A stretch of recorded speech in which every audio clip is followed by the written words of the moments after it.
సుబ్రహ్మణ్యుడు సరే కొడుకు కోరి కోరి కన్న కడుపు ఆవిడిది. ఎందుకంటే సుబ్రహ్మణ్యుడు నేను పార్వతీదేవి స్పర్శతో పుట్టనుగాక పుట్టనన్నాడు ఆయన. ఎందుకని సనత్కుమారుడు ఆయన, మహాజ్ఞాని.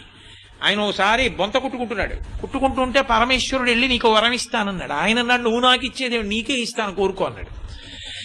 అంటే పరమశివుడు అన్నాడు ఇంతటి మహాజ్ఞానివి నాకు కొడుకై పుట్టన్నాడు. అంటే ఆయన అన్నాడు నీకే కొడుకు అవుతానన్నాడు. అంటే పార్వతీదేవి ఏమిటి నీకే అంటే ఏమిటి, నీకే అంటే నాకు కూడా అంది.